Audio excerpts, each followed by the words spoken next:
கடந்த 2 வாரங்களாக பழைய ஏற்பாட்டிலே தேவன் இஸ்ரேல் ஜனத்திற்கு முற்பதாவாய் கொடுத்த ஆபிரகாம், ஈசாக்கு அல்லது ஆபிரகாம், ஈசாக்கு, யாக்கோபு இந்த 3 பேர் தான் இஸ்ரேல் நாட்டுக்கு பிதாக்களாக இருந்தார்கள். இஸ்ரேல் ஜனத்திற்கு தேவன் இந்த 3 பேருக்கும் சொன்ன அந்த வாக்குத்தத்தம் தான் அதை கடைசியில் இஸ்ரேல் ஜனங்கள் சுதந்திரித்து கொண்டார்கள்.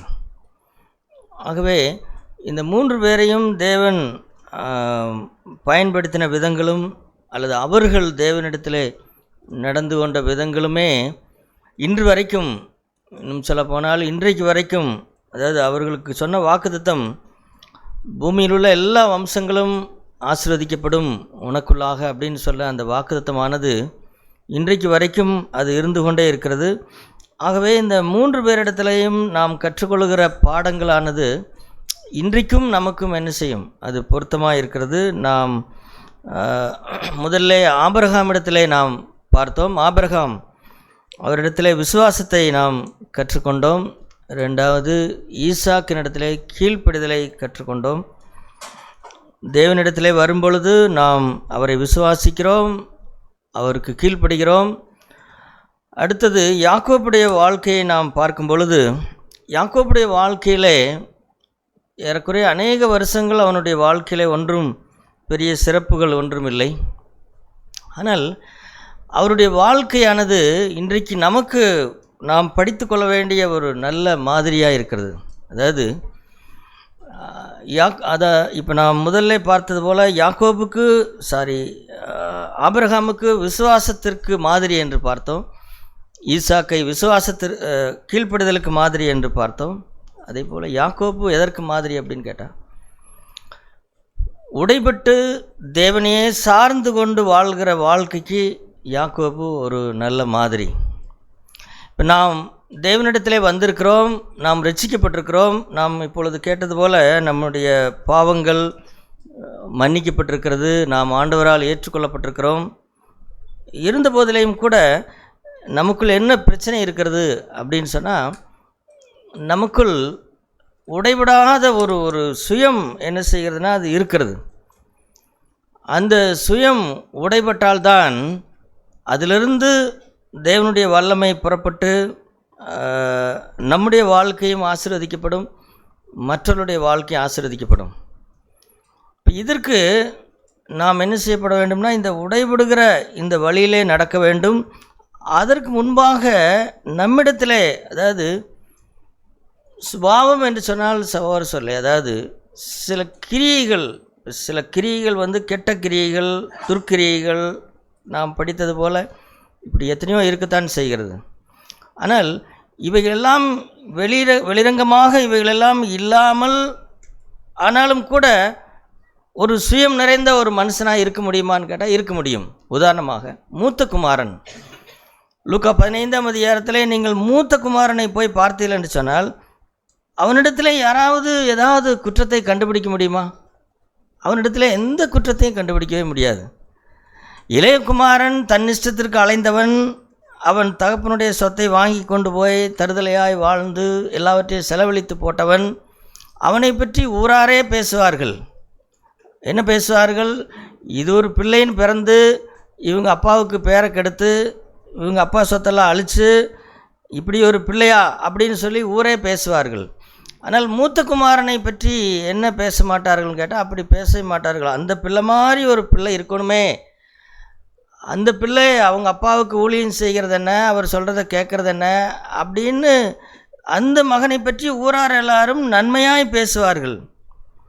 ஆனால் கடைசியிலே நாம் பார்க்கறது என்ன அப்படின்னு கேட்டால், அந்த 15ஆம் அதிகாரம் முடிவிலே என்ன ஒரு விந்தையான விஷயம் என்ன பார்க்குறோம்? ஒரு வியப்பூட்டுகிற விந்தையான விஷயம் என்னன்னு கேட்டால், தருதலையாய் வாழ்ந்த இளையகுமாரன் எங்கே இருக்கிறான்?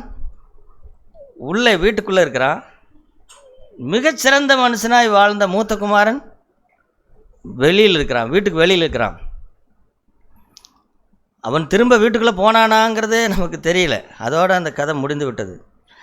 இப்போ இதிலிருந்து என்ன கற்றுக்கொள்கிறோம்னு கேட்டால், ஒரு மனிதன் வெளிரங்கமாக எந்த பெரிய பெரிய பாவத்துக்குள்ளேயும் சிக்காமல் இருந்து கொண்டு கூட அவனுடைய அடிப்படையான சுபாவம் மாறாமலே இருக்க முடியும் அப்படிங்கிறது. அவன் தனக்கானதை தேடுகிறவனாக, தான் என்னுடையது, எனக்கு லாபம். அதாவது எனக்கு சில பேருடைய வாழ்க்கையிலே சகோதர சுயம் எப்படிப்பட்டதுன்னு கேட்டால், என்னை பற்றி யாரும் எந்த கெட்ட பேரும் சொல்லிடக்கூடாது, அந்த மாதிரி நான் வாழ்வேன் அப்படிங்கிறது கூட அப்பட்டமான சுயநலமாக இருக்கக்கூடும். மூத்த குமாரன் அவன் தகப்பனுடைய கற்பனைகளுக்கு ஏதாவது அவன் கீழ்ப்படியாமல் இருந்தானா? அத்தனைக்கும் கீழ்ப்படிந்தான். அது எதற்காக கீழ்ப்படிந்தான் கேட்டால், தன்னை பற்றி யாரும் கெட்ட பெயர் சொல்லக்கூடாது, தன்னை பற்றி யாரும் ஒரு பேச்சு ஒரு வார்த்தை. நான் நீங்கள் என்னோடய வேலை ஸ்தலத்தில் நீங்கள் கேட்டு பாருங்கள், என்னுடைய குடும்பத்தில் கேட்டு பாருங்கள், நல்லா அவ்வளவு நான் நேர்த்தியாக இருப்பேனாக்கும் அப்படிங்கிறது கூட, அது கூட சகோதர ஒரு சுயநலம்தான், ஒரு சுயம்தான் அது.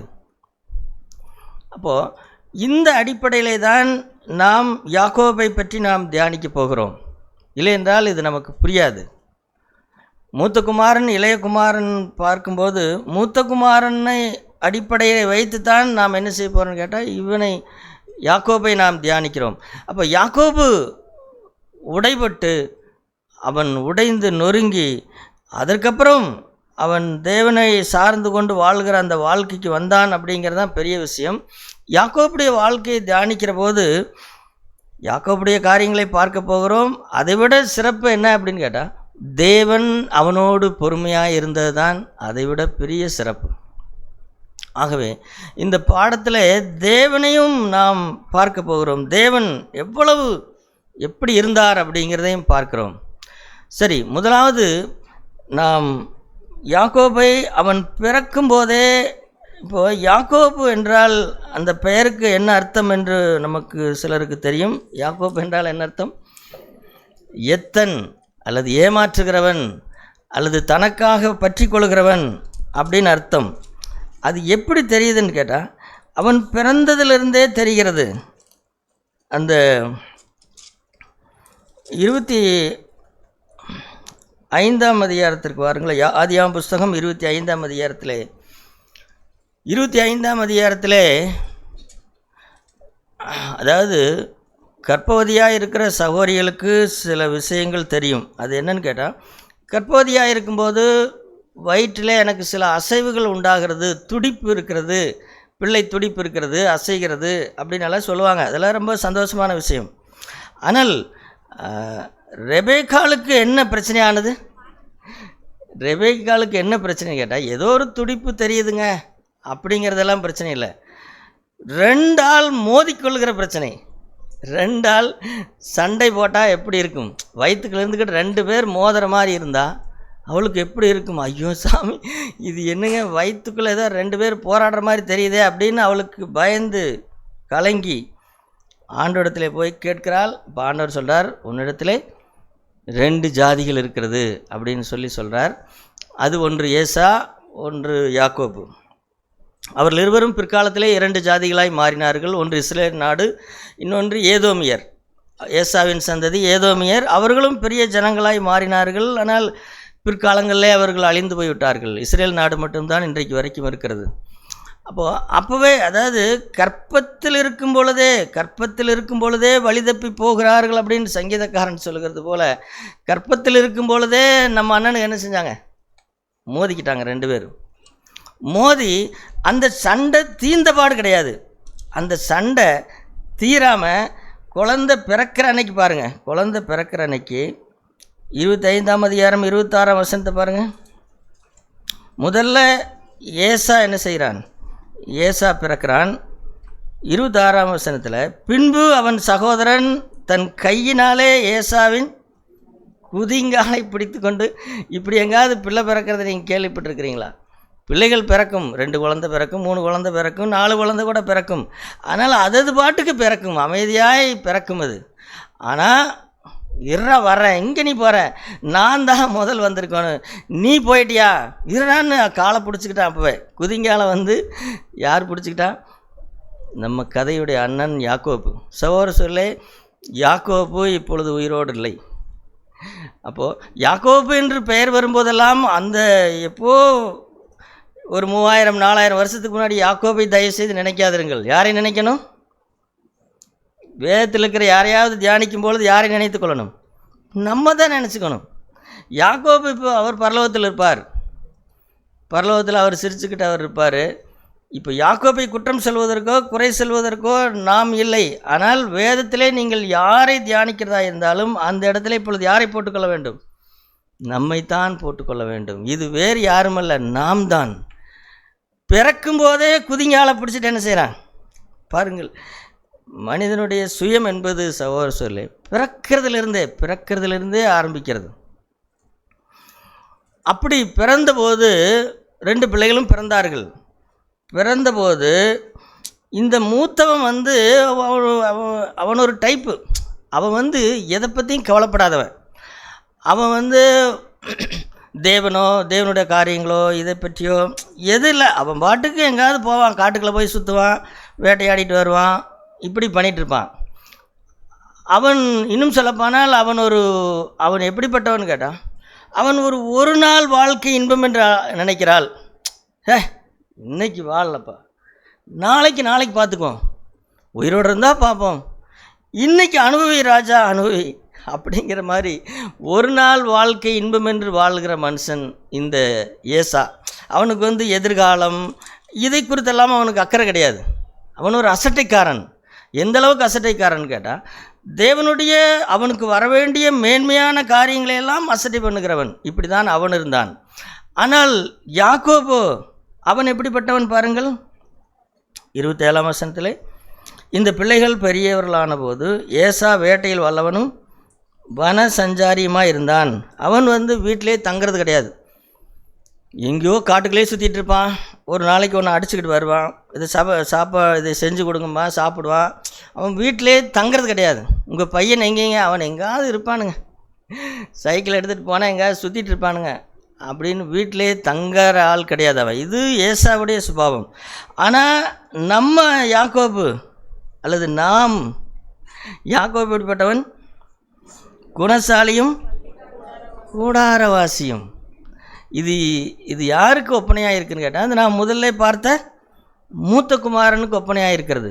இவன் யாக்கோபு எப்படிப்பட்டவன்னா, அவன் இந்த மாதிரி காட்டுக்குள்ளே போகிறதோ சுற்றிட்டு திரியறதோ அதெல்லாம் கிடையாது. எந்த நேரமும் அம்மா பிள்ளை, அம்மா முந்தானையை பிடிச்சிக்கிட்டே சுற்றிட்டு திரியிற பையனவன்.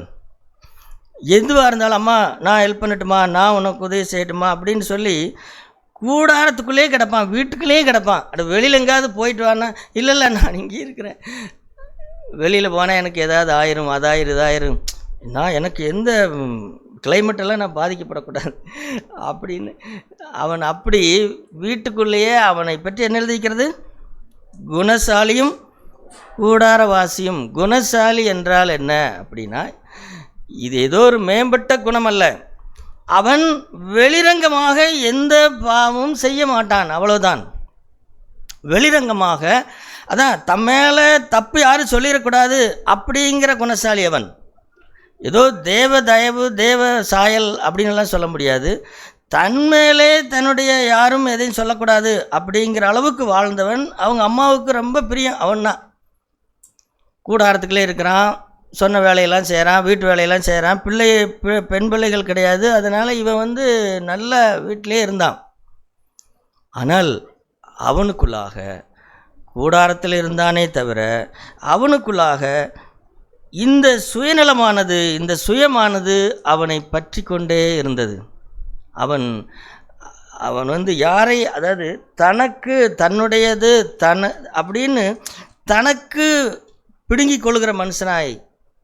இப்போ முதல் அவனுடைய ஏமாற்றுதல் எங்கே ஆரம்பிக்கிறதுன்னு பார்த்தா, யாக்கோபு என்கின்ற பெயருக்கு எத்தன் அல்லது ஏமாற்றுக்காரன் என்ற அர்த்தம்.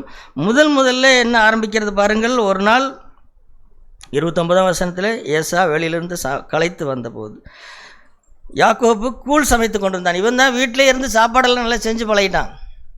அதனால் கூழ் சமைக்கிறான். கூழ் சமைக்கிறதுல அது நல்ல சிவப்பாக இருக்குது.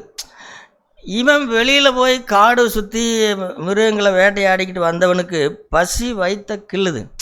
அந்த கூழை பார்த்துட்டு இருந்தவன் பார்த்துட்டு, யாக்கோபு எனக்கு கொஞ்சம் கூழ் தாயே அப்படின்னு எனக்கு நான் பாரு வெளியில் சுற்றி இழைச்சிருக்கிறேன், நீ வீட்டுக்குள்ளே இருந்து சாப்பிட்டு நல்லா கொழுகலன்னு இருக்கிற. அப்படி தான் யாக்கோப்பு இருந்தான். சிலருக்கு தங்களுடைய பாடியை கூட மெயின்டைன் பண்ணுறது கூட அவ்வளவு பண்ணுவாங்க தெரியுங்களா? சில பேர் வெயிலில் சுற்றி அங்கே அலைஞ்சு இங்கே அலைஞ்சு சுற்றிட்டு திரிவாங்க, அதை பற்றி கவலைப்பட மாட்டாங்க. ஆனால் யாக்கோப்பு எப்படின்னா, நம்ம பாடி நம்ம முகத்துலலாம் என்ன செய்யக்கூடாது, வெயில் படக்கூடாது, நான் அப்படி நான் மெயின்டைன் பண்ணுவேனாக்கும் அப்படின்னு அப்படி இருந்த மனுஷன். இவனும் சுற்றி களைச்சி வேர்த்து விறுவிறுத்து வரும்பொழுது அவன் கேட்கிறான், எனக்கு கொஞ்சம் கூழ் தாயே அப்படின்னு கேட்டால், சரி இவன் பேரம் பேசட்டும், தப்பு கிடையாது, யாக்கோப்பு பேரம் பேசட்டும். என்ன பேரம் பேசியிருக்கலாம், நான் தர்றேன், ஆனால் அடுத்த தடவை நீ வேட்டையாட போனேன்னா எனக்கு ஒரு முயலை என்ன செஞ்சிரு, ஒரு முயலை வேட்டையாடி கொண்டாந்து கொடுக்கணும், அல்லது ஒரு மானை வேட்டையாடி கொண்டு கொடுக்கணும், இதுக்கு இந்த ஒப்பந்தத்துக்கு நீ ஒத்துக்கிட்டேன்னா நான் உனக்கு கூழ் தரேன் அப்படின்னு சொன்னால் அது நியாயம். ஆனால் யாக்கோபு என்ன செய்தான், இந்த குணசாலியாக இருக்கிறவன் என்ன செய்கிறான் பாருங்கள், என்ன கேட்குறான் 31ஆம் வசனத்தில், அப்பொழுது யாக்கோபு உன் சேஷ்ட புத்திர பாகத்தை இன்று எனக்கு விற்று போடு. சேஷ்ட ஒரு அண்ணன் தானே கேட்குறான், அண்ணன் தான் கேட்குறான். எதுவுமே கேட்காம கொடுக்கறதான தம்பிக்கு அடையாளம். சரி அப்படியா சாப்பிடு அப்படின்னு சொல்லி கொடுத்துருக்கலாம். சரி என்னத்தையோ, சரி அடுத்த தடவை வேட்டையாடும் போது எனக்கு ஏதாவது நீ கொண்டு வரணும் அப்படின்னு சொன்னாலும் கூட பரவாயில்ல. இந்த பையன், இந்த கூடாரவாசியாக இருந்த குணசாலியாக இருந்த பையன் கேட்கிறத பாருங்கள். அந்த காலத்திலே சகோதரர்களே, சேஷ்ட புத்திரபாகம் என்பது மிக மிக விசேஷமானது. அது அந்த வீட்டின் மூத்த குமாரனுக்குத்தான் உண்டு. அதில் நிறைய மேன்மையான காரியங்கள் உண்டு. அந்த தகப்பனுடைய ஆசீர்வாதம், முதல் ஆசீர்வாதம், அல்லது சில விஷயங்கள், சில சொத்திலே கூட கடைசியில் 2 மடங்கு அவர்களுக்கு கிடைக்கும் அப்படின்னு எல்லாம் சொல்லுவாங்க. சில அந்த வீட்டிற்கு ஒரு தலைவனாக இருக்கிற, இப்படி எத்தனையோ நிறைய சொல்லுவாங்க. சேஷ்ட புத்திர பாகத்திலே அந்த தகப்பனுடைய நேரடி காரியங்கள் அவர்களுக்கு கிடைக்கும். அதான் மூத்த குமாரனுக்கு இருக்கிற சேஷ்ட புத்திரபாகம். அதை யாரும் அவ்வளோ சீக்கிரம் இழந்து போக மாட்டார்கள். அது அவரவர்களுக்கு கிடைக்க வேண்டும். அது ஆனால் இப்போ சேஷ்ட புத்திரபாகம் வழக்கத்தின்படி, அதாவது தேவனுடைய திட்டம் என்னன்னா சகோதரர்களே, கர்ப்பமாக இருக்கும் பொழுதே அல்லது பிள்ளைகள் மோதி கொண்டிருக்கும் பொழுதே ஆண்டவர் சொல்லிவிட்டார், மூத்தவன் என்ன செய்வான், இளையவனை சேவிப்பான். அப்போ யாக்கோபை உயர்த்துகிறது தான் தேவனுடைய திட்டம், ஏசாவை உயர்த்துகிறது தேவனுடைய திட்டம் அல்ல. ஆனால் இப்படி இருந்தாலும் கூட கடைசியில் யாக்கோபை தான் தேவன் உயர்த்த போகிறார், அதில் எந்த மாற்று கருத்தும் இல்லை. ஆனால் அது தேவன் செய்யட்டும், அது தேவன் செய்யட்டும், நான் அதை செய்யக்கூடாது.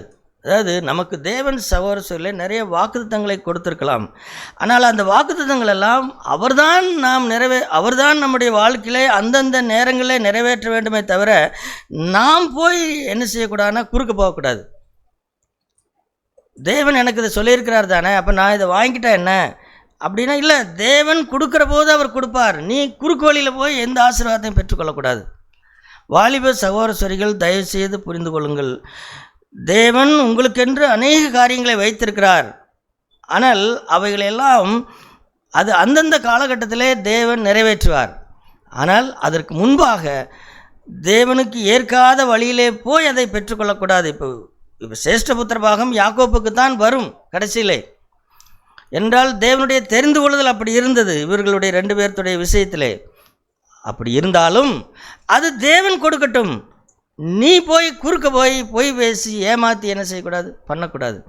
அப்போது யாக்கோப்பு பாருங்கள், இதை இவன் கொடுக்குற ஒரு டம்ளர் கூழுக்கு அதை விற்று போடு அப்படிங்கிறான், பார்த்தீங்களா? இந்த கூடாரவாசி இதைத்தானே சொல்லுவாங்க, அதாவது முணுக்குன்னு இருந்துக்கிட்டு 300 வீட்டுக்கு தீ வைப்பானவன். அதாவது பார்த்தா தங்கம் போல் இருப்பான், தங்கம். ஐயோ சாமி, இவன் ரொம்ப சாந்தமான பையனுங்க, ராஜாங்களா ரொம்ப சாந்தமான பையனுங்க. ஆனால் தீ வைக்கிறது, 300 வீட்டுக்கு தீ வைக்கிறது. இதெல்லாம் யாக்கோவை பற்றி பேசவில்லை, நம்மை பற்றி தான் பேசுகிறேன், என்னை பற்றி பேசுகிறேன், உங்களை பற்றி பேசுகிறேன்.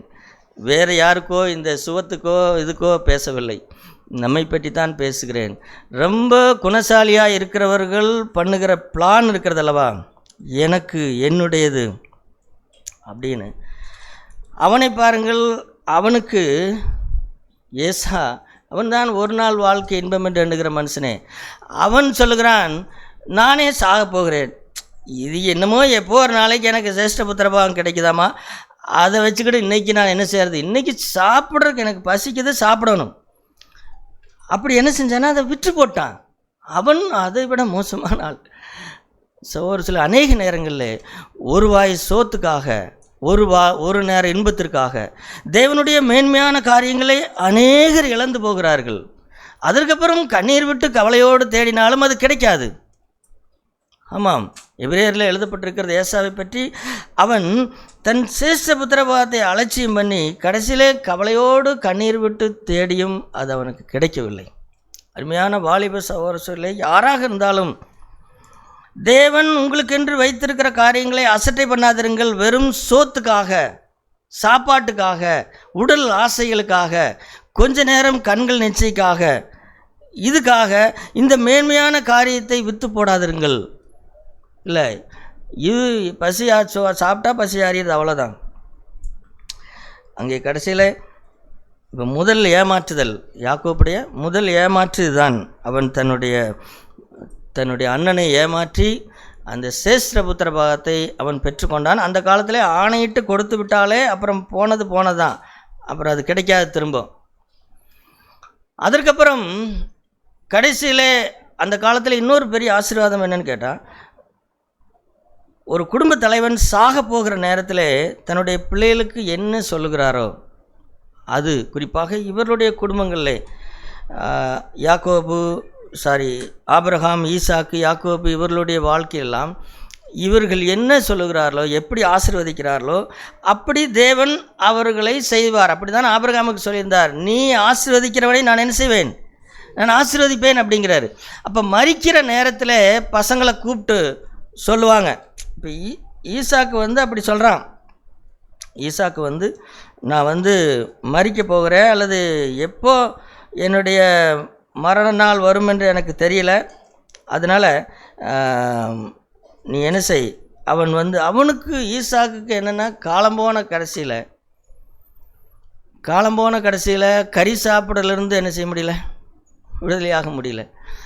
என்ன உடம்புல செத்து போனாலும் நாக்கு என்ன செய்யறதில்லை, செத்து போகிறதே கிடையாது. நாக்கு மரணம் வரைக்கும் அந்த நாக்கு ருசியை தேடிக்கொண்டு தான் இருக்கிறது. ஈசாக்கும் பாவம், அவருக்கும் வேறு கடைசி ஆசை பாருங்களேன். கடைசி ஆசை 27ஆம் அதிகாரம் 2வது வசனத்தில், அப்பொழுது அவன், நான் முதிர் வயதானேன், என் மரணம் இன்ன நாளில் என்று அறியேன். அதனால் நீ இப்போ என்ன செய்யினா, நான் நல்லா சாப்பிட்டேன்னு கறி சாப்பிட்டேன்னா எனக்கு நல்ல உற்சாகம் வந்துவிடும், நான் உன்னை ஆசீர்வதிக்கும்படிக்கு அதை எனக்கு ருசியுள்ள பதார்த்தங்களாக சமைத்து கொடு அப்படின்னு அவன் சொல்கிறான். இப்போ இதை ரெபேக்காள் என்ன செய்கிறாள், கேட்டுக்கொண்டிருக்கிறாள். ரெபேக்காளுக்கு என்ன தெரியும் அப்படின்னு கேட்டால், ரெபேக்காளுக்கு தான் ஆரம்பத்திலே தெரியும், தேவன் ரெபேக்காளோடு தான் முதலாய் பேசினார், மூத்தவன் இளையவனை சேவிப்பான் அப்படிங்கிறது ரெபேக்காளுக்கு தெரியும். அதனால் இப்போ ரெபேக்காலுமே தவறு செய்கிறத பாருங்கள். சில அம்மாமார்கள் பிள்ளைகள் விஷயத்தில் தவறு செய்கிறாங்க. ஆண்டவர் எங்கிட்ட இப்படி சொல்லியிருக்கிறார் அல்லவா, ஆனால் இப்போ இவர் இந்த வயசான காலத்தில் இவருக்கு கண்ணு தெரிய மாட்டேங்குது, இவர் சொன்னால் புரிஞ்சுக்க மாட்டேங்கிறாரு. யாக்கோபு மூத்தவன் இளையவனை சேவிப்பான்னு எங்கிட்ட சொல்லியிருக்கிறார் அல்லவா, அப்படி இருக்கும் பொழுது மூத்தவனை அவர் ஆசீர்வதிக்கிறேன்னு சொல்லி போய் காட்டுக்கு போய் இது பண்ணிட்டு வா அப்படின்னு சொல்கிறாரு. இது எங்கேயே கதை மாறி போகுதே, இதை நம்ம விட்டுட்டோம்னா இது தப்பாக போயிருமே. அவன் சமைச்சிட்டு கொண்டு கொடுப்பான், அவர் ஆசீர்வதிச்சுறாரு, அப்புறம் யாக்கோப்புக்கு செய்கிற ஆசீர்வாதம் போயிருமே அப்படின்னு ரெபேக்காள் நினைத்து, அவளுக்கும் தேவனுடைய வழிகளுக்காக காத்திருக்குதல் அவளுக்கும் இல்லை. ஆகவே அவள் தவறு செய்கிறாள். என்ன சொல்லுகிறாள் மகனிடத்தில், இங்கே பாரு, உங்கள் அப்பா வாய்க்கு நாக்குடைய ருசி எனக்கு நன்றாக தெரியும், ஏன்னா நான் இத்தனை வருஷமாக சமைச்சு போட்டிருக்கேன் அல்லவா, அதனால் நல்லா சமைச்சு கொடுக்குறேன், நல்ல அது என்ன ஃப்ரை வைக்கிறனோ, சிக்கன் 65 65 எத்தனை வைக்கிறனோ, வறுவலோ எதுவோ என்னையும் விதவிதமாக செஞ்சு தரேன், உங்கள் அப்பா கிட்ட போ, இதை கொடுத்து நீ அவன் ஆசீர்வாதத்தை வாங்கிக்க அப்படிங்கிறான். யாக்கோபு முதல்ல வந்து வேண்டான்னு சொன்னாலும் அதுக்கப்புறம் அம்மா சொல்கிறத கேட்டுக்கிட்டு அவன் என்ன செய்கிறான், அவன் போய் திரும்பவும் அவன் சொல்லுகிறதை பாருங்கள். யாரை ஏமாற்றுகிறான்? அவங்க அப்பாவை ஏமாற்றுகிறான். 27ஆம் அதிகாரம் 20ஆம் வசனத்திலே, அப்பொழுது ஈசாக்கு தன் குமாரனை நோக்கி, என் மகனே, இது எப்படி உனக்கு இத்தனை சீக்கிரமாக எப்படி அகப்பட்டது அப்படின்னா இப்போ என்ன சொல்கிறது? நமக்கு தான் ஆவிக்குரிய வாசைகள், யாக்கோப்புக்கு தெரியாத பொய் சொல்லி தப்பிக்கிறதா, பெரட்டு பேசுறக்கு, அப்படியே எப்படி பேசுகிற, ஐயோ பப்பான்னு அப்படியெல்லாம் பண்ணலை, அப்படியெல்லாம் பண்ணல, அழகாக சொல்கிறான். எப்படி சொல்கிறான்? உம்முடைய தேவனாகிய கர்த்தர் எனக்கு என்ன செய்தார், நேரிட பண்ணினார். அடேங்க அப்பா, சிஎஃப்சியில் இருக்கிறவங்களுக்கு பேசுகிற மாதிரி ஆவிக்குரிய பாசைகள் பேச தெரியுமா? தேவன் எனக்கு உணர்த்தினார், தேவன் என்னை நடத்தினார், உம்முடைய தேவனாகிய கர்த்தர் எனக்கு நேரிட பண்ணினார் அப்படின்னா ஈசாக்கு அதுக்கு மேலே தான் பேச முடியுமா? பாருங்கள், ஏமாத்துறதற்கு தேவனையே கூப்பிட்டுக்கிறாங்க, தேவனையே சப்போர்ட்டுக்கு கூப்பிடுறான், தேவனுடைய நாமத்தையே வீணிலே வழங்குகிறான். அப்படி ஏமாற்றி கடைசியில் அவங்க அப்பாவை ஏமாத்துறான், ஏமாற்றி ஆசீர்வாதத்தை வாங்கிக்கிறான். சகோதர சொல்ல இவைகள் எல்லாமே யாக்கோப்புக்கு சேர வேண்டியதுதான் ஒரு கோணத்தில் பார்த்தால். ஆனால் அவைகள் அப்படி சேர வேண்டியதாக இருந்தாலும் இப்படி செய்து பெற்றுக்கொள்ளக்கூடாது. பொய் சொல்லி நான் பெற்றுக்கொள்ளக்கூடாது, ஏமாற்றி நான் பெற்றுக்கொள்ளக்கூடாது. அப்போ யாக்கோபுடைய விஷயம் எல்லாமே இப்படி தான் இருக்கிறது. அவன் வந்து சுயம், சதா சுயம், தனக்கு தனக்கு தனக்கு தனக்கு. அட எப்போ அண்ணங்காரனுக்கு ஏதாவது கொஞ்சம் நஞ்சம் இருக்கக்கூடாதா அப்படின்னு கேட்டேன். இல்லை, எனக்கு தான் எனக்கு தான் எனக்கு தான் எனக்கு தான். சில பெண்கள், சில சகோதரிகள் கல்யாணம் பண்ணுற வரைக்கும் தகப்பனும் தாய்க்கும் விசுவாசமாக இருப்பாங்க. கல்யாணம் பண்ணி கொடுத்துட்டா அப்புறம் யாருக்கு விசுவாசம்? அப்புறம் புருஷனுக்கு விசுவாசம், புருஷன் வீட்டுக்கு விசுவாசம். அதுக்கப்புறம் என்ன செய்கிறது? அம்மாகிட்டேருந்து எவ்வளவெல்லாம் அந்த மருமகன் கூட கேட்க மாட்டார், மக கேட்டு என்ன செஞ்சிடுவான், மக கேட்டு வாங்கிடுவான். சொத்தை பிரிக்கிற விஷயமா இருந்தாலும் சரி, எதுவாக இருந்தாலும் சரி, அவ்வளவு திறமசாலியாக அம்மா அம்மா அப்பா அப்பா அப்பான்னு சொல்லிக்கிட்டு வாங்கிறத வாங்கிடுவாங்க. அந்த மாதிரி இவன் என்ன செய்தான்? அப்படி ஏமாற்றுக்காரன். அப்படி இருந்த இவனை சகோதரர் சொல்லி அவனை தேவன் சந்திக்கிறார். தேவன் சந்திக்கிற அந்த இடம், முதல் இடம் வந்து பெத்தேல் அப்படிங்கிற இடத்துல சந்திக்கிறார். அந்த இடத்துல சந்தித்து தேவன் அவனை குறித்தான திட்டத்தை அவர் அவனுக்கு சொல்லுகிறார். அங்கே 28ஆம் அதிகாரத்தில் நாம் பார்க்கிறோம்,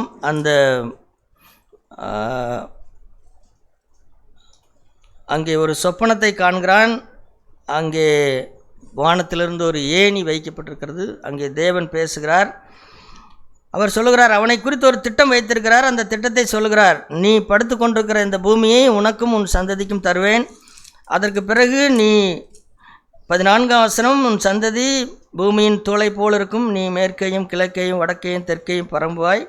உனக்குள்ளும் உன் சந்ததிக்குள்ளும் பூமியின் வம்சங்களெல்லாம் ஆசீர்வதிக்கப்படும் அப்படின்னு சொல்கிறார். இது தேவன் அவனை குறித்து வைத்திருக்கிற ஒரு பெரிய திட்டம். ஆனால் இதெல்லாம் யாக்கோபுக்கு புரிந்ததான்னு கேட்டால், இதெல்லாம் யாக்கோபுக்கு அப்பொழுது புரியவில்லை. அவனுடைய மனதிலே எந்த மாற்றமும் இல்லை. அவன் திரும்பவும் சுயநலக்காரனாக, தனக்கானதை தேடுகிறவனாக, தான் தன்னுடையது என்று தான் இருக்கிறான். ஆகவே அவன் தேவனிடத்திலே பேசுகிறதும் அப்படி தான் பேசுகிறான். அந்த 20ஆம் வசனத்தை பாருங்கள். அப்பொழுது யாக்கோபு, தேவன் என்னோடு இருந்து நான் போகிற வழியில் என்னை காப்பாற்றி உண்ண ஆகாரமும் உடுக்க வஸ்திரம் எனக்கு தந்து என்னை என் தகப்பன் வீட்டுக்கு சமாதானத்தோடு திரும்பி வர பண்ணுவாரானால் கர்த்தர் எனக்கு தேவனாயிருப்பார். நான் அவர் எனக்கு தருகிறதிலெல்லாம் அவருக்கு என்ன செய்வேன்?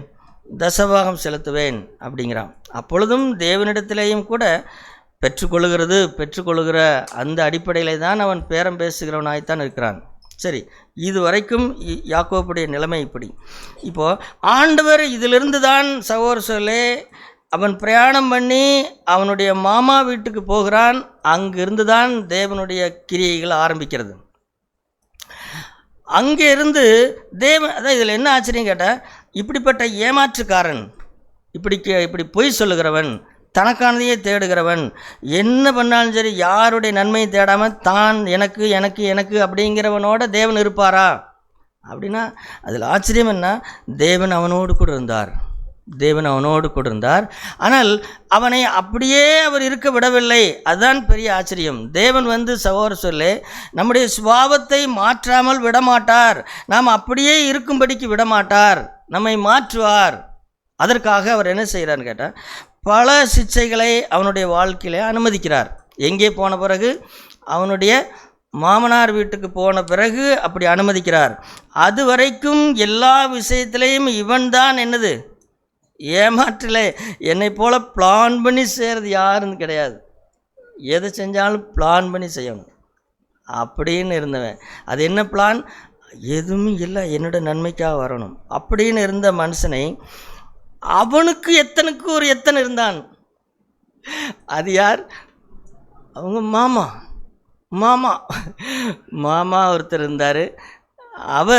அவரை பார்த்தவன் சொன்னால், இவன் இவன் இவன் ஒரு கஞ்சன் அப்படின்னு சொன்னால், அவன் ஒரு வடிகட்டின கஞ்சன் அப்படின்னு சொல்லலாம். அந்த மாதிரி இவன் எத்தன் அப்படின்னு சொன்னால், அவன் எத்தனுக்கு எத்தன் அப்படின்னு சொல்லலாம் மாமா. இப்போ இந்த சூழ்நிலைக்குள்ளாக தேவன் இந்த யாக்கோபை அனுமதித்து இவனை மாற்ற வேண்டும் அப்படின்னு தேவன் திட்டம் தீட்டினார். ஆகவே அப்போ யாக்கோபுடைய பிளான் என்ன அப்படின்னு கேட்டால், அதாவது நியாயமாய் சொல்லப்போனால் ரெபேக்காளை திருமணம் செய்து கொண்டு வந்தது போல் வந்திருக்க வேண்டும். ஆனால் என்ன நினச்சானோ, யாக்கோபு என்ன நினச்சாரோ தெரில. ஒரு மாதம் தங்கினா, ஒரு மாதம் வீட்டில் தங்கிட்டு அவன் மாமா கேட்குறாரு, நீ மருமகனாக இருக்கிறனால சும்மா வேலை செய்யலாமா? இவன் சும்மா ஏதோ ஒரு அரை நேரம் எங்கேயாவது போயிட்டு வந்துட்டு சோதை சாப்பிட்டு இருக்கிறத பார்த்தோன்னே அவருக்கு பொறுக்கலை.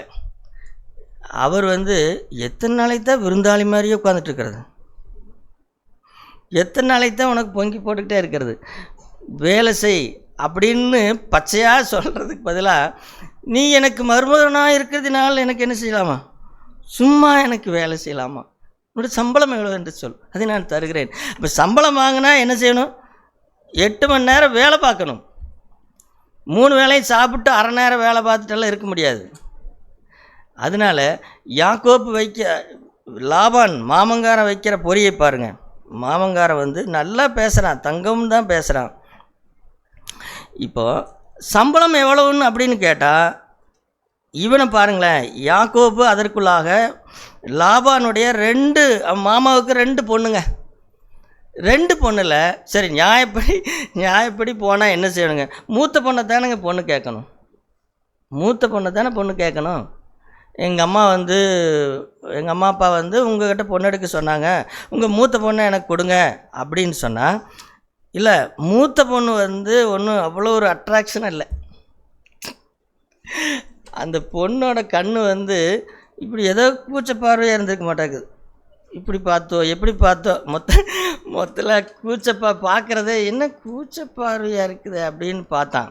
இப்போ நம்ம யாக்கோபு தான் பிளான் பண்ணால் கரெக்டாக பிளான் பண்ணணும். இந்த மாதிரி இந்த பொண்ணு எடுக்கலாமா? மூத்த பொண்ணு தானே, இப்போ மூத்த பொண்ணை தானே எடுக்கணும். ஆனால் நான் தான் எனக்கு வர்றதெல்லாம் சரியாக இருக்கும்னு நினைக்கிற ஆளாச்சே, எனக்கு தப்பாக வரக்கூடாது. அதனால் என்ன பிளான் பண்ணலாம்? சும்மா பொண்ணை கேட்டால் மூத்த பொண்ணை தான் கொடுப்பாங்க. அதுக்கு பதிலாக ஒரு பிளான் பண்ணலாமா? என்ன பிளான் பண்ணலாம்? ஒரு 7 வருஷம் வேலை செய்கிறேன்னு சொல்லுவோம். 7 வருஷம் வேலை செய்கிற, ஆனால் உங்கள் 2வது பொண்ணை தான் கொடுக்கணும். இப்போ சும்மா பொண்ணை கேட்டால் என்ன செய்ய மாட்டாங்க, மூத்த பொண்ணை தான் கொடுப்பாங்க. ஆனால் 7 வருஷம் வேலை செய்கிறேங்க, 7 வருஷம் வேலை செய்கிறேன், ஆனால் ஒரு கண்டிஷன், இளைய பொண்ணை தான் கொடுக்கணும். ஏன்னா இளைய பொண்ணு எப்படிப்பட்டவா? ரொம்ப அழகாக இருப்பாள், அவள் ஒரு பியூட்டி, ரொம்ப அட்ராக்ஷனாக இருப்பாள், மாடர்ன் கேள் அவள். அவளுடைய கண் இழுக்கிறது, கண் பார்வையில் என்ன செய்வாள், அப்படிப்பட்ட பெண் அவள். அதனால் மாமங்காரன் அதிர்ச்சி அடைஞ்சிருப்பான். என்னது, இப்போ மூத்த பொண்ணை என்ன பண்ணுறது, மூத்த பொண்ணை என்னமோ பண்ணு, அதை பற்றி எனக்கு தெரியாது அப்படின்னு சொல்லி பாருங்களேன். அதாவது போன வேலையை முடிச்சுட்டு வரவரை என்ன செய்யணும், 1 மாதம் தங்கியிருந்தான், அடுத்த மாதத்தில் மாமா எனக்கு உங்கள் பொண்ணை கொடுங்க, நான் என்னோடய வீட்டுக்கு திரும்பி போகணும் அப்படின்ட்டுல வரணும். அதுதானே நியாயம். ஆனால் அப்படி கேட்டால் மூத்த பொண்ணை கட்டி வச்சுருவாங்க. மூத்த பொண்ணு மேலே எனக்கு பிரியம் இல்லை. ஏன்னா நான் என்னோடய ஸ்டேஜ் என்ன, நான் ஒரு பொண்ணை கூட்டிகிட்டு போனால் எனக்கு ஜோடி பொருத்தம் அப்படி இருக்கணும் அப்படின்னு தேடி, அப்போ அதுக்கு என்ன செய்கிறது, 7 வருஷம் வேலை செய்கிறேன்னு சொல்லு அப்படின்னு சொன்ன உடனே யாக்கோபும் சரின்னு சொல்லிட்டார், லாபான். அதனால் போய் 2 மாதத்தில் கல்யாணம் பண்ணிட்டு திரும்பி வர வேண்டியவன் என்ன செய்கிறான், 7 வருஷம் அங்கே இருக்கிறான். ஆனால் மாமா யார், மாமா எத்தனுக்கு அவர் என்ன செய்கிறான்னு கேட்டால் 7 வருஷம் ஆயிடுச்சு, அதனால் நீங்கள் உங்கள் பொண்ணை எனக்கு கொடுங்க, எனக்கு கல்யாணம் பண்ணி வைங்க அப்படின்னு சொல்லி கேட்கும் பொழுது, இப்போ முதல் ஏமாற்றுக்காரனுக்கு எத்தனுக்கு அல்லது முதலாக யாக்கோபு வஞ்சிக்கப்படுகிறான், யாக்கோபை ஏமாற்றப்படுகிறான். மற்றவங்களையே ஏமாற்றி வாழ்ந்த ஒரு மனுஷன் முதலாக அவன் ஏமாற்றப்படுகிறான். அது ஏதோ கொஞ்ச நெஞ்ச ஏமாற்றம் அல்ல, பொண்ணவே மாற்றிடுறாங்க. கல்யாணம் பண்ண போகிற பொண்ணவே வேறு ஏதாவது ஒரு வேலை மாற்றி கொடுத்தா கூட சரி போச்சாது, இந்த வேலை வேண்டான்ட்டு வந்துடலாம். பொண்ணவே மாற்றி கொடுத்தா என்னங்க பண்ணுறது? அப்படியே நீ சிக்கினியா மாப்பிள்ள, இத்தனை வருஷமாக நீ இத்தனை எல்லாரையும் ஏமாற்றி வாழ்ந்துட்டு இருந்தியே அப்படின்னு சொல்லி தேவன் யாக்கோபுக்கு இப்படி அனுமதித்தாரா? அனுமதித்தார். ஆகவே அவன் கேட்கிறான் 25ஆம் வசனத்தில், ஒன்றுமே தெரியாதவனை போல் அவன் கேட்குறான். 29ஆம் அதிகாரம் 25ஆம் வசனத்தை பாருங்கள். அந்த காலத்துலலாம் லைட் கிடையாதுங்க. சாயந்தரம் 5 மணி ஆனால் இருட்டாயிரு, லைட் கிடையாது. அதனால் பொண்ணு மாறினதே தெரியல. காலையில் எந்திரிச்சு பார்த்தா அவன் சொல்லுகிறான், காலையிலே இதோ அவன் லேயாள் என்று யாக்கோப்பு கண்டு லாபானை நோக்கி, ஏன் எனக்கு இப்படி செய்தீர்? ராகேலுக்காக அல்லவோ உம்மிடத்தில் வேலை செய்தேன், பின்ன ஏன் எனக்கு வஞ்சகம் பண்ணினீர்? ஏப்பா, வஞ்சகம் பண்ணுகிறது உனக்கு என்ன புதிதா? நீ என்னமோ வஞ்சனையே தெரியாத மாதிரி இப்போ கேட்குற. நீ எதை விதைச்சி அதை அறுக்கிற. அப்போ அவன் என்ன சொல்கிறான், அவன் கொஞ்சம் கூட யோசிக்காமல் மாமா மருமகனே அவன் தன்னோட வஞ்சகத்தை காட்டிக்கொள்வானா? நீ போட்ட பிளான் எல்லாம் செல்லுபடியாமா, நான் அதுக்கெல்லாம் ஒத்துக்கோனா அப்படின்னு எல்லாம் அவன் சொல்லாமல் அவன் ரொம்ப பாலிசாக பேசுகிறான். என்ன பாலிசாக பேசுறனா, மூத்தவள் இருக்க இளையவளை கொடுப்பது உலகத்தின் வாய்ப்பா. இந்த 7 வருஷமாக இதை சொல்லிக்கலாமா இல்லவா? 7 வருஷமாக சொல்லவே இல்லை. 7 வருஷமாக சொல்லாமல் இப்போ சொல்கிறான், மூத்தவள் இருக்க இளையவளை கொடுப்பது இவ்வளோ வழக்கம், இந்த ஊரார் வழக்கம் அல்ல. அதனால அப்புறம் நான் என்ன செய்யறது, ஊர்க்காரர் பேச்சு நான் கேட்கலாமல்ல, ஊர்க்கார் சொன்னால் என்ன செய்கிறது அப்படின்ட்டு அவனோட திட்டத்தை பாருங்கள். அவனோட திட்டம் என்னன்னு கேட்டால், இவளுக்காக சரி திரும்ப 7 நாள் நீ பொறு, 7 நாள் கழித்து ராகேலையும் உனக்கு மனைவியாக தர்றேன். ஆனால் ஒரு கண்டிஷன், திரும்ப 7 வருஷம் என்ன செய்யணும், திரும்ப 7 வருஷம் வேலை செய்யணும். இப்போ பாருங்கள், எலி போய் தானே மாட்டிக்கிட்ட மாதிரி போய் 2 மாதத்தில் திரும்பி வர வேண்டியவன், 2 மாதத்தில் கல்யாணம் பண்ணிட்டு திரும்பி வர வேண்டியவன், அவன் ஒரு பிளான் போட்டு 7 வருஷம் போய் சிக்கினான். இந்த 2வது குமாரத்தி கண்ணழகிக்காக போய் 7 வருஷம் சிக்கினா. இப்போ மாட்டிக்கிட்டதை பாருங்கள். இப்போ ராகேல் வேணும்னா என்ன செய்யணும், திரும்ப 7 வருஷம் வேலை செய், அப்போ தான் ராகேலை தருவேன். அப்படியா, வேண்டாம் நான் செய்ய மாட்டேன்னு சொன்னால் லேயாலை கூட்டிகிட்டு போ. என்ன செய்கிறது, திரும்ப 7 வருஷம் வேலை செய். இப்போ அருமையான சகோதரர் சொல்லி யாக்கோபுடைய முல்லை முள்ளால் எடுக்கிறதை பார்த்தீர்களா? அவன் ஏமாற்றினான், அவன் வஞ்சித்தான். இப்பொழுது அவனுக்கேற்ற ஆளை. எனவே தான் நம்முடைய வாழ்க்கையிலும் கூட இப்படி தேவன் அனுமதிக்கிறார் சகோதரர் சொல்லி. இந்த அனுமதிக்கிறது நல்லது. நம்முடைய திருமண வாழ்க்கையை எடுத்து பாருங்கள். திருமண வாழ்க்கையில் நாம் பெரிய பிரில்லியன்ட் மாதிரி போவோம் திருமண வாழ்க்கையில். ஆனால் அங்கே ஒன்று இருக்கும், அதாவது கல்யாணமாகாத வரைக்கும் அப்பா அம்மாவை ஏமாத்துறதுல நம்பர் 1 பசங்களாக இருப்பாங்க, நம்பர் 1 பெண்களாக இருப்பாங்க. அவங்களுக்கு எங்கே வைக்கிறது ஆப்பு, கல்யாணம் பண்ணி வச்ச பிறகு ஒன்று வரும் பாருங்க. அவங்க தான் இவன் எப்படி ஏமாற்றுக்காரனாக இருந்தானோ அதுக்கு நேரதையே அவன் வரும். அது படுத்துக்கிற பாடு இருக்கிறதே. அப்போ அந்த பாடை பார்க்கும் பொழுது, ஐயோ நான் இப்படி சிக்கிட்டேனே, பொறியில் சிக்கிட்டேனே அப்படின்னு நினைக்க வேண்டாம்.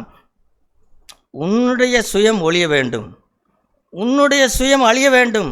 அதற்காக உன்னை விட எத்தனை இருக்கிற ஒரு புருஷனை உனக்கு அனுப்பி வைப்பார் ஆண்டவர். உன்னை விட எத்தனை இருக்கிற ஒரு மனைவி என்ன செய்வார்? அனுப்பி வைப்பார். இது என்னை விட பயங்கரமாக இருக்குதே அப்படின்னு என்ன செய்வார்? அப்படிதான். அதே போல் சில வேலை ஸ்தலங்களில் சில ஓனர்கள் அப்படி இருப்பார்கள். இவங்க பெரிய திறமைசாலியாக உள்ளே போவாங்க. ஆனால் அந்த வேலை ஸ்தலத்தில் அந்த ஓனர் நொறுக்கு இருக்கிறதல்லவா. அப்போது இதெல்லாம் எதற்காகன்னு கேட்டால், சகோதரர்களே, நம்முடைய சுயம் உடைபட வேண்டும், நம்முடைய சுயம் உடைபட வேண்டும். அப்படிதான் யாக்கோப் என்ன செய்தார்? அவர் உடைபட்டார். 2 மாதத்தில் போயிட்டு கல்யாணம் பண்ணிட்டு வர்ற ஆள் 14 வருஷம் ஆயிடுச்சு. சரி, 14 வருஷம் கழித்து வர்றதா இருந்தால் வெறும் பொண்ணையும் வெறும் மனைவிகளையும் பிள்ளையும் தான் கூட்டிகிட்டு வரணும். கையில் எதுவும் எடுத்துகிட்டு போகக்கூடாது. லாபானுடைய திட்டத்தை பார்த்தீங்களா? கையில் எதையும் எடுத்துகிட்டு போகக்கூடாது. கையில் எடுத்துகிட்டு போகணுன்னா திரும்ப உனக்கு சம்பளம் பேசணும். ஏற்கனவே கொடுத்த சம்பளம் என்ன? 7 வருஷத்துக்கு லேயாள் சம்பளம், திரும்ப 7 வருஷத்துக்கு ராகேல் தான் சம்பளம். அப்புறம் கையில் இல்லாமல் நான் எப்படிங்க போகிறது? ஊருக்கு போகிற போது காசு கப்பி இல்லாமல் எப்படிங்க போகிறது? அப்படின்னா திரும்ப 6 வருஷம் வேலை செய், திரும்ப 6 வருஷம். அதுக்கப்புறம் தான் உண்மையான காசு வர சம்பளமே ஆரம்பிக்குது. அதுக்கு முன்னாடி என்ன சம்பளம்? எல்லாம் மனைவிய சம்பளம். பாருங்கள், 20 வருஷம் ஒரு மனுஷனை நொய்யோடு நொய்யாக வச்சு குத்துன்னு குத்தி, அதுவும் என்ன சும்மா இல்லைல்ல, அந்த வெயில், கடுமையான வெயில், இரவிலே பனி. இதில் லாபானுடைய இது என்னன்னு கேட்டால், ஒரு ஆட்டை காணுமா? அதெல்லாம் எனக்கு தெரியாது, ஏனுங்க நரி பிடிச்சிட்டு போயிடுச்சுங்க அப்படின்னு சொன்னால் அதெல்லாம் தெரியாது. ஒரு ஆட்டை காணுமா? நீ கொடு. மாமனார் பேசுகிற பேச்ச பாருங்க. மருமகன் எல்லாம் கிடையாது. ஒரு ஆடு காணுமா? அந்த ஆட்டுக்கு பதிலாக நீ ஆட்டை கொடு அப்படின்னு 10 முறை சம்பளத்தை மாற்றுறாரு. 10 முறை சம்பளத்தை மாற்றுறாரு. எல்லாருக்கும் சம்பளம் போட்டால் அது உயர்ந்துக்கிட்டே போகும். ஆனால் லாபான் மருமகனுக்கு 10 முறை சம்பளத்தை மாற்றுறாரு. இல்லை, உனக்கு கொஞ்சம் அதிகமாக தெரியுது, இந்த மாதம் நிறைய ஆட்டுக்குட்டி போடல, அதனால் நீ மேய்ப்பு சரியில்லை, சம்பளத்தை குறை அப்படின்னு அந்த 6 வருஷத்தில் எத்தனை முறை மாற்றுறாரு? 10 முறை சம்பளத்தை மாற்றுறாரு. என்ன செய்ய? எங்கே ஓட? என்னால் எங்கேயும் ஓட முடியலையே, எங்கேயும் ஒன்றும் பண்ண முடியலையே, இங்கே தான் கிடக்க வேண்டி இருக்கிறதே. நான் போகிற போது ஏதாவது இப்போ நீ வேறு பக்கம் போய் ஆடு மாய்க்க முடியுமா? வேறு ஒன்றும் பண்ண முடியாதே. 6 வருஷம் போட்டும் குத்தி அந்த யாக்கோப்பு அவன் என்ன செய்கிறான்?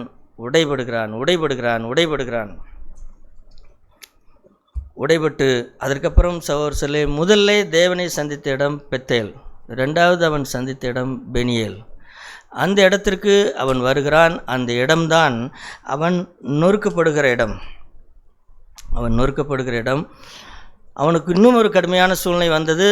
அவன் அண்ணன் இவன் அதுவும் பாருங்களேன், அவனோட ட்ரிக்ஸ் வேலையை பாருங்கள். அந்த வீட்டை விட்டு போகும் பொழுது மாமனார் இத்தனை வருஷமாக என்ன தான் பண்ணாலும் சரி, மாமனார் 20 வருஷமாக தன்னை வச்சு பாதுகாத்தாரே அப்படிங்கிறது இல்லாமல் 31ஆம் அதிகாரம் 20ஆம் வசனத்தை பாருங்கள். 31ஆம் அதிகாரம் 20ஆம் வசனம், யாக்கோபு தான் ஓடி போகிறதை சீரியனாகிய லாபானுக்கு அறியாமல் திருட்டளவா என்ன செஞ்சிட்டான்? போயிட்டான். எல்லாமே ட்ரிக்ஸ் வேலை சொல்லி போய் திருட்டு, மறைக்கிறது, இதெல்லாம் நம்ம இடத்துல இல்லையா? இதெல்லாம் நம்ம இடத்துல எக்கச்சக்கமாய் கொட்டி கிடக்கிறது. இன்னும் ட்ரிக்ஸ் வேலை நம்ம பண்ணுறது இல்லையா? இன்னும் பண்ணிக்கொண்டு தான் பண்ணுகிறோம். ஆனால் அங்கே ஆண்டவர் அவன் போயிருந்து அவனை பாதுகாத்தார். இதில் என்ன ஆச்சரியம் கேட்டால், அவனை பாதுகாத்தார். அவன் அந்த மாமனார் கூட பின்மாடி வரும்பொழுது கூட மாமனார் கூட ஆண்டவர் பேசுகிறார். அவனுக்கு ஒன்றும் செய்யக்கூடாது அப்படின்னு சொல்கிறாரு. அப்புறம் கடைசியாக அந்த உடைபடுகிற இடம் என்று ஒன்று வருகிறது. அந்த இடம்தான் ஏசா அவனுக்கு எதிர்த்து வருகிறான். இந்த ஏசா யார்? ஒரு நாளில் என்னை ஏமாத்தினீலடா, நான் வர்றேன்டா, இதுக்காகத்தான் அவனை காத்திருந்தேன் அப்படின்னு 400 பேரோடு கூட அவன் வருகிறதாக தகவல் தெரிந்த உடனே 32ஆம் அதிகாரத்திலே அவன் பயப்படுகிறான். பயந்து வியாகுலப்பட்டு 7ஆம் வசனத்தில் பாருங்கள், 32:7, யாக்கோபு மிகவும் பயந்து வியாகுலப்பட்டு அங்கேயும் ஒரு வேலை செய்கிறான். அங்கேயும் என்ன செய்கிறான்னு கேட்டால், ஒரு பகுதி மேலே அவன் வந்து முறியடித்தாலும் இன்னொரு பகுதி தப்பித்துக்கொள்ள இடம் உண்டு அப்படின்னு சொல்லி அதுலேயும் ஒன்று பிரித்து வைக்கிறான். கடைசியில் எல்லாத்தையும் அனுப்பிவிட்டு அவன் என்ன செய்கிறான்னா, அந்த யாக்கோப்பு நதிக்கரையில்